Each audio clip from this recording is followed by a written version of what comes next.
Today, we're unpacking the incredible story of Sheriff Lucius Amerson. We're talking about the very first black sheriff elected in the Deep South since Reconstruction. And his election wasn't just a historic moment, it was basically a declaration of war with the Ku Klux Klan. So let's start with this number, $50,000. Now, you gotta remember, back in the 1960s, that was a huge amount of money. We're talking almost $500,000 in today's money. But this wasn't for a lottery ticket. No, it was a bounty. According to the stories passed down in Macon County, Alabama, the Ku Klux Klan put a $50,000 price right on Sheriff Amerson's head. It was a clear message to the man who dared to pin a sheriff's badge on his chest in the heart of the Jim Crow South. The Klan's message couldn't have been clearer. But you have to wonder, how did a black man in 1960s Alabama, a guy who'd been a paratrooper, a postal worker, how did he even get into a position to become public enemy number one for America's most infamous terror group? Well, Amerson's rise to power was only possible because of a political earthquake, the Voting Rights Act of 1965. And this wasn't just another law, it was a full-blown revolution on paper. I mean, just look at how fast things changed. It's stunning. Macon County's population was 84% black, but because of intimidation and all kinds of illegal roadblocks, less than 10% of them were actually registered to vote.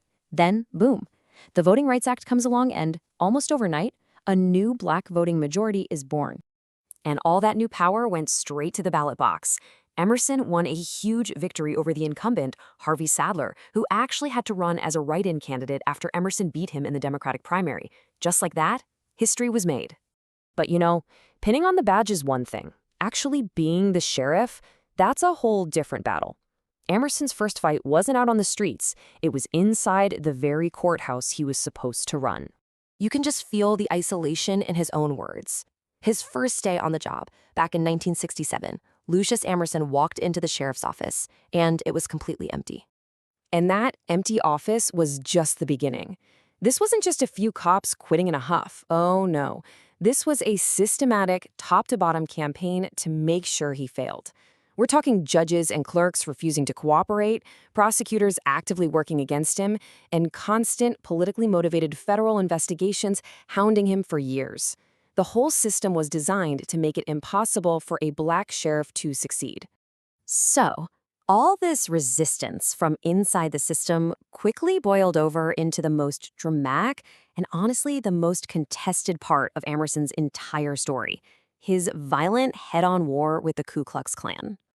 To really get what happened next, you have to understand the power of what's called oral history. And this isn't just telling stories. It's a crucial way of preserving the past, especially for communities whose truths have been deliberately wiped from the official records. When the archives are silent or just plain wrong, a community's memory is where the real history lives. And right here is where the two versions of Lucius Amerson's story collide. The legend, the one passed down in Macon County, is all about righteous payback. The Klan shoots up his house, and suddenly Klan-owned barns just go up in smoke. They bomb his office, and soon after, Klan leaders start to disappear. But then you look at the official record, the newspapers, the FBI files, and there's just silence. Nothing. Of course, the oral history has an answer for that too, a community-wide code of silence to protect their sheriff. So what do we do with this huge gap between the legend and the record?